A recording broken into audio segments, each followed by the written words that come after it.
Today is Tuesday, March 12th. What to know about a record budget request and what U.S. aviation officials now say about the weekend's plane crash. Plus, Apple says it's Showtime and the trending hashtag that's good for the planet. Welcome to the Newsworthy. All the day's news in less than 10 minutes. Fast, fair, fun, and on the go. I'm Erica Mandy. Thanks so much for being here. You ready? Let's do this. It turns out President Trump's 2020 budget request set a record for the largest budget proposal in history, a total of $4.7 trillion. In that, he's calling for a 5% boost in military spending and, as expected, an ask for $8.6 billion more for a border wall. But here's the thing, Axios reports it likely won't pass, and it usually doesn't. Congress typically says no thanks to the first budget request from every president, but especially with this one. Democrats, who control the House, have made it clear they're not on board, saying Congress already refused to fund the border wall, and nothing has changed about that. They think the money should be spent on education or workforce development. But this budget does lay out President Trump's priorities. Fox says if Trump's budget were approved, it would boost military spending, but mean big cuts to Medicaid, Social Security, and student loan programs. Congress and the president must agree on a budget deal by the end of September, or another government shutdown is likely. To be continued. It's a big boost for the city of Milwaukee. Democrats have said that is where they are holding the Democratic National Convention in the summer of 2020. One reason for that city, NPR says it's likely because Democrats lost in Wisconsin back in 2016, and they don't want that to happen again in 2020. We already know the Republican National Convention next year will be in Charlotte, North Carolina. Although keep in mind there's no evidence that the convention city for either party actually means that party will win that state in the election. By the way, Democrats told Fox News no way that network will be allowed to host any of its presidential primary debates. The reason? The DNC chairman said they don't think Fox News could host a fair and neutral debate, that the network is too cozy with the president. But Fox News says it'll keep trying. Also of note, Democratic Representative Ilhan Omar is actually thanking Fox News this week. The network publicly condemned comments from its own weekend host, Jeanine Pirro. The AP says Pirro talked about Omar wearing a traditional Muslim head covering and then questioned her support of the U.S. Constitution. Pirro says she never called Omar un-American. And another Fox News host, Tucker Carlson, is facing a lot of backlash this week as well for recorded misogynistic remarks that resurfaced online. It could be weeks or even months before investigators figure out the cause of that deadly plane crash in Ethiopia over the weekend. But there's some new evidence as aviation officials around the world discuss how to handle it. The New York Times reports the so-called black boxes have been found, the flight data and cockpit voice recorders. So that should help the investigation. As for the plane that crashed, the Boeing 737 MAX 8 jetliner, there are still some concerns. Remember, it's the same model that also crashed shortly after takeoff in Indonesia in October. Well, now nearly 24 airlines around the world have grounded that same model of Boeing airplane. The AP says airlines in Ethiopia, China, and Indonesia have all stopped using them.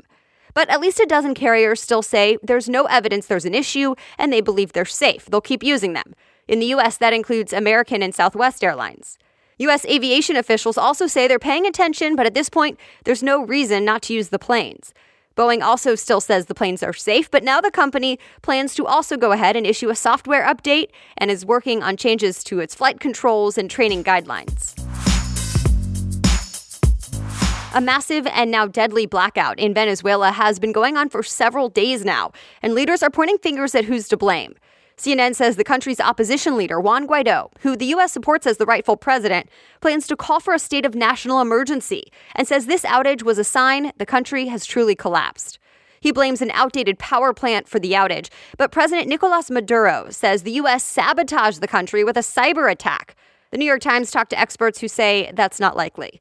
The power outage is just the latest problem in an already struggling country, and many are calling it a humanitarian crisis.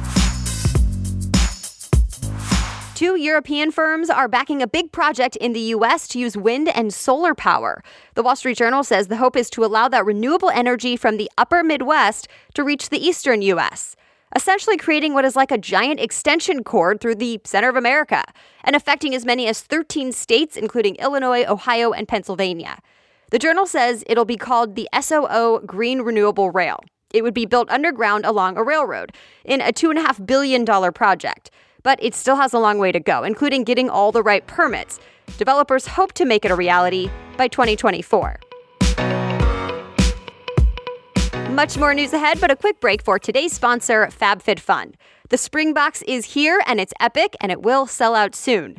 FabFitFun is a seasonal subscription box with beauty, fitness, fashion, and lifestyle products, and I especially love that everything is full size and high quality. You get a new box with each season, so it feels like your birthday 4 times a year when it arrives. And I'm never disappointed with what's inside. There's something for every part of your life in this spring box. Without giving too much away, I'll tell you there's everything from skin and hair care to designer sunglasses to useful at-home fitness equipment. It retails for $49.99, but with every box, you're actually getting a value of more than $200. And you can use the coupon code NEWS, N-E-W-S, NEWS, for $10 off your first box. Just go to fabfitfun.com and use the code NEWS for $10 off your first box. This is the last week you'll hear about the spring box, so don't wait. Go to fabfitfun.com and use the code NEWS. Now, back to the news.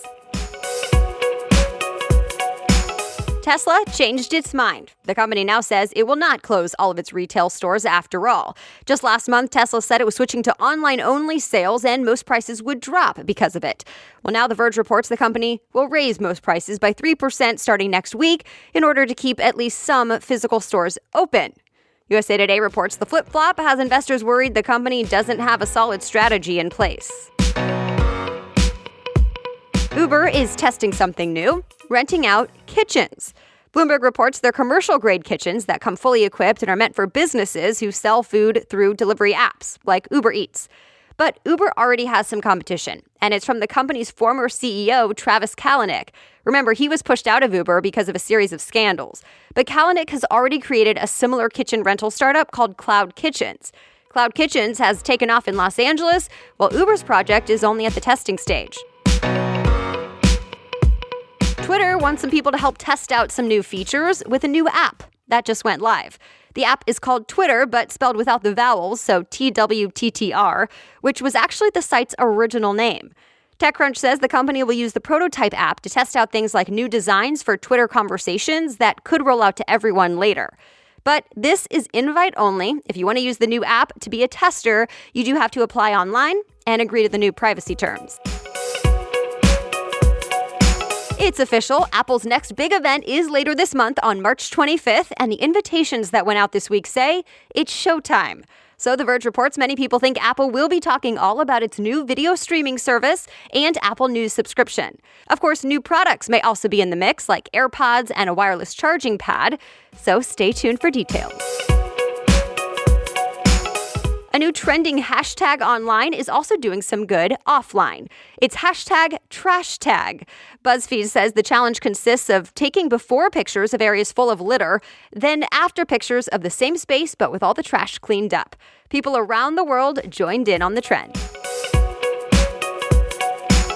And that's it. Thanks again for listening. And thanks for those new reviews I'm seeing on Apple Podcasts. I always appreciate those. You are letting others know they should be listening to The Newsworthy too.